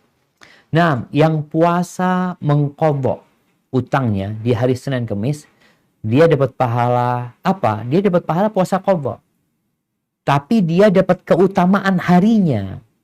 Hari Senin itu, engkau puasa, engkau nggak puasa, itu hari diangkatnya amalan. Jadi tetap kita dapat pahala hari Seninnya. Bukan dapat pahala puasa sunnah, tapi pahala diangkatnya amalan pada hari Senin dan diangkat amalan pada hari Kamis. Maka ini penting sekali kita ini belajar jamaah. Tatkala kita mau bayar itu, cari hari-hari mulia. Nggak apa-apa kita bayarnya di hari Senin Kamis. Sehingga kita mendapatkan kemuliaan harinya. Kalau puasanya puasa wajib tentunya. Dan kita tahu antara wajib dan sunnah ini lebih utama yang wajib. Sehingga kalau kita puasa Senin itu dengan puasa wajib, jadi amalan kita yang diangkat itu bukan puasa sunnah, tapi puasa wajibnya. Hadza wallahu a'lam bissawab. Baik Ustaz, selanjutnya pertanyaan berkaitan dengan taubat. Assalamualaikum Ustaz. Waalaikumsalam. Bagaimana kalau misalnya kita ingin bertaubat, namun saya pernah mendengar hadis bahwa malaikat itu akan mencatat taubat kita itu selama 6 jam setelah kita berbuat maksiat. Apakah hadis tersebut sahih atau tidak Ustaz? Dan kalau misalnya ternyata kita sedang berbuat maksiat, di detik itu juga kita istighfar, kita taubat, kita menangis, apakah taubat kita akan langsung diterima Ustaz? Barakallahu fikum. Nah jamaah, yang ana ingat hadis tentang pencatatan amalan. Jadi ada malaikat rahmat, ada malaikat azab. Ada malaikat yang mencatat kebaikan, ada malaikat yang mencatat keburukan. 2 malaikat ini, komandannya itu adalah malaikat yang pencatat kebaikan. Ketika orang itu melakukan dosa, malaikat pencatat kebaikan katakan tunggu dulu, mungkin dia tobat gitu loh. Tunggu dulu beberapa saat, dikatakan 7 saat ya. Beberapa saat dia disuruh menanti. Ketika sudah nggak tobat, ya udah dicatat kemudian. Jadi seperti itu yang mudah-mudahan anak tidak salah ya. Itu berkaitan dengan malaikat yang mencatat kebaikan, mencatat keburukan. Jadi yang mencatat kebaikan itu menjadi komandan kepada pencatat keburukan. Sehingga kapan dia mencatat? Setelah memang ditunggu beberapa saat, ternyata dia nggak tobat, baru dicatat. Baik, kembali apakah ketika seorang bertobat, kemudian dia menangis, menyesal, langsung diampuni? Apabila syarat dan ketentuan terpenuhi, walaupun nggak nangis, Allah ampuni. Apa syarat dan ketentuannya? Yang pertama, menyesali. Nyesel melakukan itu. Yang kedua, meninggalkan perbuatan dosa itu. Yang ketiga, bertekad untuk tidak ngulangin. Maka insya Allah Allah terima tobatnya. Terus memperbanyak amal soleh ini. Untuk membersihkan hatinya, untuk menjaga amalnya. Kemudian ada syarat yang selanjutnya. Apabila berhubungan dengan hak manusia, ada kezaliman yang kita lakukan kepada orang lain, maka perlu meminta maaf kepada orang tersebut, ya. Perlu minta dihalalkan agar tobat kita sempurna. Hadza wallahu a'lam bissawab. Ustaz. Mungkin satu pertanyaan lagi Ustaz, bagaimana? Siap, bismillah. Pertanyaan berikutnya. Assalamualaikum warahmatullahi wabarakatuh. Izin bertanya. Orang tua saya sekarang usia hampir 90 tahun. Alhamdulillah sampai Ramadan tahun lalu masih kuat saum Ramadan. Hanya saja seingat kami, beliau dulu baru mulai sholat dan saum ketika umur 49 tahun. Kami tidak tahu apakah beliau sudah mengqadha puasa-puasa beliau yang sebelum umur 49 tahun. Kami mau bertanya kepada beliau, khawatiran tersinggung. Apa yang harus kami lakukan, Ustaz? Mohon nasihatnya. Jazakumullahu khairan. Masya Allah, barakallahu fikum. Subhanallah jamaah ya. Rasulullah SAW mengatakan khairun nas man tala umruhu wa hasuna amaluhu. Manusia yang terbaik adalah yang panjang umurnya dan baik amalannya. Semoga ayah antum termasuk orang-orang yang baik.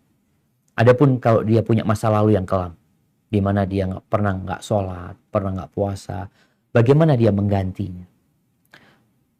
Para ulama berbeda pendapat tentang orang yang meninggalkan puasa dengan sengaja dan tentang orang yang meninggalkan sholat dengan sengaja. Apakah ada kesempatan buat mereka untuk menggantikan? Sebagian mengatakan wajib diganti, wajib diqadha sholatnya, wajib diqadha puasanya, karena dia telah meninggalkan rukun Islam. Sehingga dia punya utang yang banyak sekali.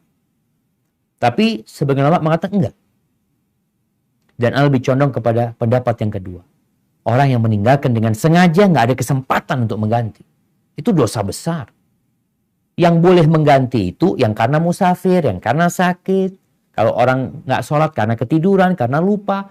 Tapi kalau dia memang setahun nggak sholat, kemudian tahun depan anak mau sholat, nggak ada. Yang harus dilakukan bertobat kepada Allah dengan taubatan nasuha. Maka nasihat ana, ya kalau mengikuti pendapat yang kedua tadi, yang perlu dianjurkan kepada ayah, karena ayah dulu pernah nggak puasa, pernah nggak sholat, bagaimana sekarang bertobat dengan taubatan nasuha, memperbanyak puasa sunnah, bukan hanya Ramadan, memperbanyak sholat sunnah, bukan hanya yang 5 waktu. Hadza wallahu a'lam bishawab. Mungkin itu jamaah yang bisa ana sampaikan, kurang lebihnya mohon maaf. Semoga Allah memberikan taufik kepada kita untuk benar-benar menyirami kebaikan kita di bulan Sya'ban ini dan menyampaikan kita ke bulan Ramadan. Barakallahu fiik. Ana kembalikan ke pembawa acara. Jazakumullahu khairan. Jazakumullahu khairan, Ustaz. Sudah memberikan begitu banyak ilmu dan juga materi kepada kita semua. Alhamdulillah, tidak terasa kepada seluruh peserta sudah begitu cepat sekali waktu berjalan. Kita sampai pada akhir acara. Jangan lupa untuk subscribe dan like channel YouTube MT Al-Khansa Cilandak untuk menyaksikan kajian-kajian yang lainnya. Kembali kami sampaikan, bagi antum yang ingin berdonasi untuk operasional dakwah, dapat ditransfer ke nomor rekening 7144387688 Bank Syariah Mandiri atas nama Dias Ratnasari. Jazakumullah khairan untuk Ustazuna kita, Ustaz Dr. Syafiq Riza Basalama MA Hafizahullah, pengurus dan anggota Majelis Taklim Al-Khansa Cilandak dan juga Majelis Taklim Safiyah, seluruh peserta yang ikut acara ini, dan seluruh pihak yang telah membantu. Ana dari Abu Usman selaku moderator mohon undur diri. Mohon maaf apabila ada kesalahan dan kekhilafan selama memandu acara ini. Sampai bertemu lagi di kajian selanjutnya. Kita tutup dengan doa kafaratul majelis. Subhanakallahumma bihamdika asyhadu an la ilaha illa anta astaghfiruka wa atubu ilaik. Wassalamualaikum warahmatullahi wabarakatuh. Sehat selalu.